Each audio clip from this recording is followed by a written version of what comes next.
እንደ አውሮፓውያን አቆጣጠር ጥቅምት 2 ቀን 1999 ዓመተ ምህረት ሰዓቱ ጠዋት 5 ሰዓት ተኩል ገደማ ነው።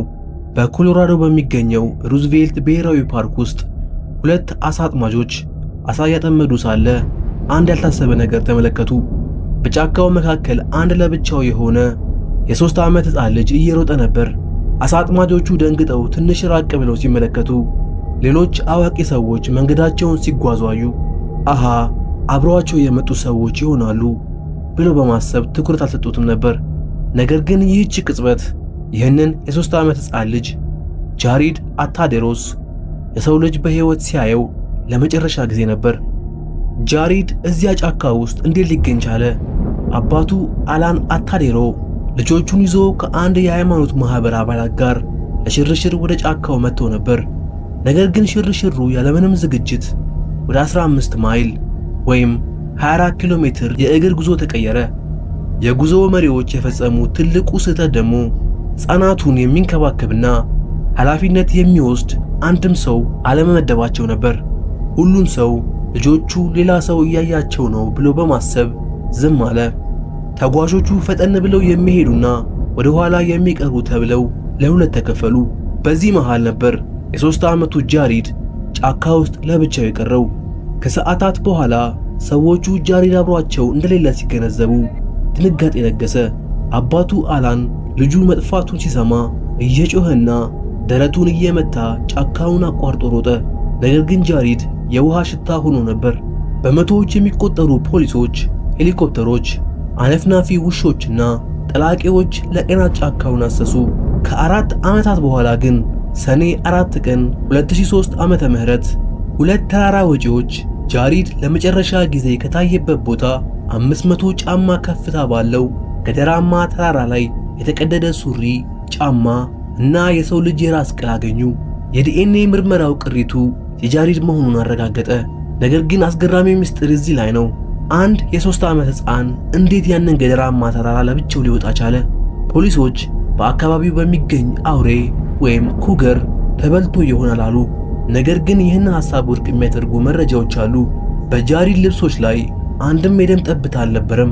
ልብሶቹም ወደ ውስጥ ተገልብጦ ነበር የተገኙት። አንድ አውሬ እንዴት የልጅ ሱሪን ገልብጦ ሊያወልቅ ይችላል? ጫማዎቹም ለ4 ዓመት ጫካ ውስጥ የቆዩ አይመስሉም፣ አዲስ ነበሩ። ይህ የሚያሳየው አንድ ዘግናኝ እውነት ነው። ጃሪድ ታፍኖ ተገሏል። ከዚያም ገዳዩ ሆን ብሎ ልብሶቹንና ቅሪቱን እዛ ተራራ ላይ ወስዶ አስቀምጦታል። ነገር ግን ገዳዩ ማን እንደሆነ እስካሁን ድረስ አልታወቀም። ማርች 21 ቀን 2010 ዓመተ ምህረት ሜክሲኮ ውስጥ የሚኖሩ የገባራ ቤተሰቦች ከእረፍት ወደ ቤታቸው ተመለሱ። እናትየዋ 2 ሴት ልጆቿን አስተኝታ ወደ መኝታዋ ሄደች። በሚቀጥለው ቀን ጠዋት የልጆቹ ሞግዚት የ4 ዓመቷን ፖሌትን ለመቀስቀስ ወደ መኝታ ክፍሏ ስትገባ አልጋዋ ባዶ ነበር። ፖሌት አልነበረችም።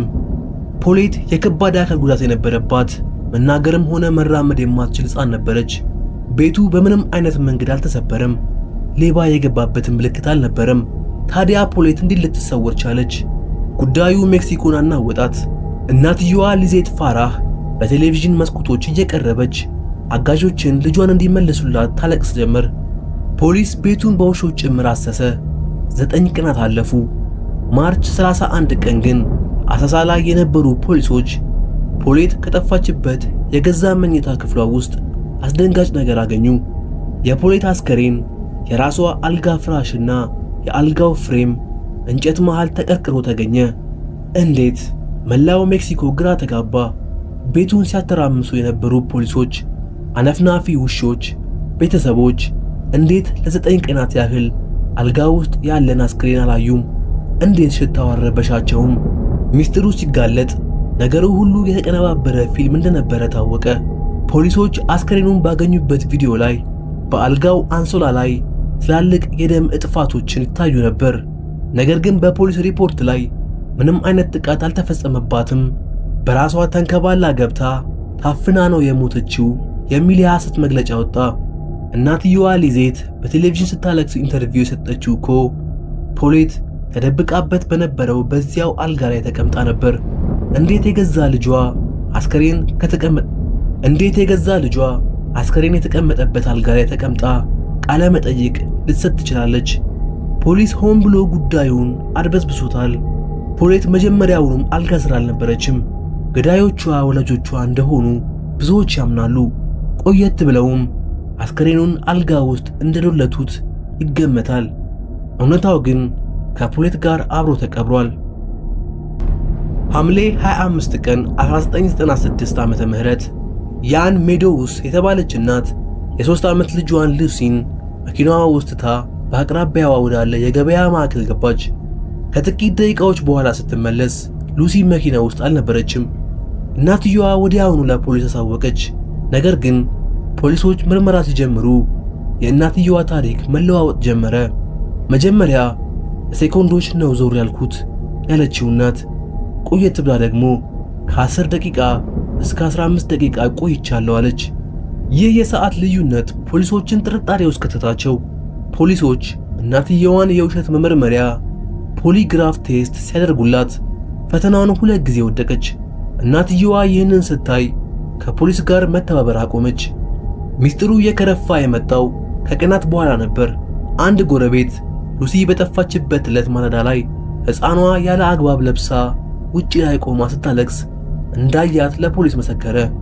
ከዚያም በ2004 ዓመተ ምህረት አንድ ምስክር ብቅ አለ። ይህ ምስክር እናቷ መኪና ውስጥ ትቻት ሄድኩ ከማለቷ አንድ ቀን ቀደም ብሎ ሉሲ ቤቷ ውስጥ ሞታ መሬት ላይ ወድቃ አይቻለሁ ሲል መሰከረ። እናትየዋ ያን ሜዶውስ ልጇ ሉሲ ገና ቤት እያለች ከሞተች በኋላ አስከሬኗን የሆነ ቦታ ደብቃ ወደ ገበያ ማዕከሉ በመሄድ ልጄ ተሰረቀችብኝ የሚል ድራማ እንደሰራች ፖሊሶች እርግጠኛ ነበሩ። ነገር ግን በቂ ማስረጃ ባለመገኘቱ እስካሁን ድረስ ሉሲ የት እንዳለችም ሆነ ማን እንደገደላት ሳይታወቅ ቀርቷል። ህዳር 24 ቀን በ1997 ዓመተ ምህረት ማርሊን እና ስቲቭ የተባሉ ጥንዶች ከ3 ልጆቻቸው ጋር የዲዝኒ ፊልም ተመልክተው ወደ መኝታቸው ሄዱ። እኩለ ሌሊት ላይ ማርሊን የ5 ወር ሕፃን ልጇን ሳብሪና አይታተኛች። ነገር ግን ጠዋት ስትነቃ የሳብሪና አልጋ ባዶ ነበር። ማርሊን እየጮኸች ወደ ፖሊስ ደወለች። የ5 ወር ልጄ ታፍናለች፣ የጋራጅ በራችን ተከፍቷል በማለት በድንጋጤ ተናገረች። ፖሊሶች ቤቱን ሲፈትሹ አጋቾች በጋራዡ በኩል ገብተው ሕፃኗን ወስደዋታል የሚል መላምት ተያዙ። ነገር ግን የፖሊስ አነፍናፊ ውሾች ምንም አይነት የሌባ ሽታ ማግኘት አልቻሉም። ፖሊሶች ቀስ በቀስ የሳብሪና ወላጆች መጠርጠር ጀመሩ።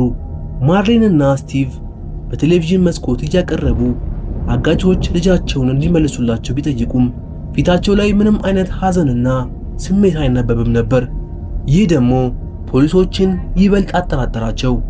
ፖሊስ ፍርድ ቤትን በማስፈቀድ በቤታቸው ውስጥ ምስጢራዊ የድምፅ መቅጃ ወይም ዋየር ቴፕ ተከለ።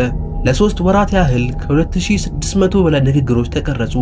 ከእነዚህም ውስጥ እጅግ ዘግናኝ የሆኑ ንግግሮች ተገኙ። በአንድ ወቅት እናትየዋ ማርሊን ለባሏ ስቲቭ እንዲህ ስትል ተቀረጸች።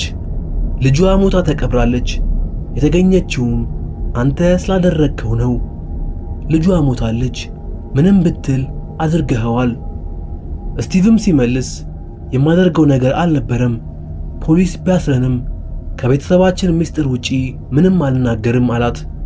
እነዚህን ዘግናኝ ድምጾች ይዞ ፖሊስ ወላጆችን አሰረ። ነገር ግን ፍርድ ቤት ሲቀርቡ ዳኛው ድምጾቹ በደንብ አይሰሙም፣ ግልጽ አይደሉም በሚል ሰበብ ማስረጃቸውን ውድቅ አደረገው። ወላጆቹ በነፃ ተለቀቁ። አልፎ ተርፎም መንግስትን ከሰው ካሳ ተከፈላቸው።